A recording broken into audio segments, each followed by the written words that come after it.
சென்னையிலிருந்து மதுரை செல்லும் இண்டிகோ விமானத்தில் திடீரென இயந்திர கோளாறு ஏற்பட்டுள்ளது. காலை 10 மணியளவில் புறப்பட தயாராக இருந்த விமானத்தில் இயந்திர கோளாறு இருப்பதை விமானி கண்டறிந்துள்ளார். உடனடியாக விமான நிலைய கட்டுப்பாட்டு அறைக்கு தகவல் தெரிவிக்கப்பட்டு மதுரை செல்லும் விமானமானது தற்பொழுது ரத்து செய்யப்பட்டுள்ளது. இதுகுறித்து கூடுதல் விவரங்களை வழங்குவதற்காக செய்தியாளர் சக்திவேல் இணைப்பில் உள்ளார். வணக்கம் சக்திவேல், இதுகுறித்து விவரங்களை பகிரலாம்.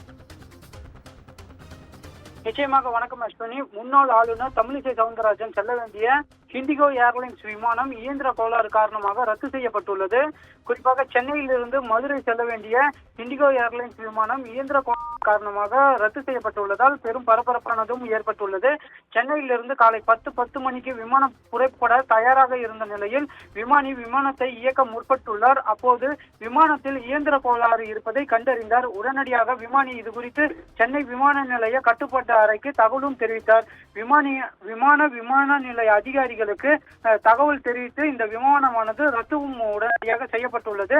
இந்த விமானத்தில் தான் காலை மதுரைக்கு செல்வதற்காக முன்னாள் ஆளுநர் தமிழிசை சவுந்தரராஜன் பயணம் செய்ய இருந்தார். தற்போது அந்த விமானம் தான் ரத்து செய்யப்பட்டுள்ளது. முன்னதாக இன்று காலை 7:55 மணிக்கு மதுரை செல்ல வேண்டிய இண்டிகோ ஏர்லைன்ஸ் ஏடிஆர் என்று சொல்லக்கூடிய அந்த விமானமும் ரத்து செய்யப்பட்டுள்ளது. இந்த விமானத்தில் செல்ல வேண்டிய 80 பயணிகளும் மற்றும் காலை 10 மணிக்கு மதுரை செல்ல வேண்டிய அந்த விமானத்தில் செல்ல வேண்டிய 80 பயணிகளும் சேர்ந்து ஒரே விமானத்தில் ஏர்பஸ் என்று சொல்லக்கூடிய அந்த விமானத்தில் கன்வெர்ட் செய்து அந்த பயணிகளை அனுப்புவதற்கான முயற்சிகளும் அதிகாரிகள் ஈடுபட்டு வருகின்றனர். அஸ்வினி, விவரங்களுக்கு நன்றி சக்திவேல்.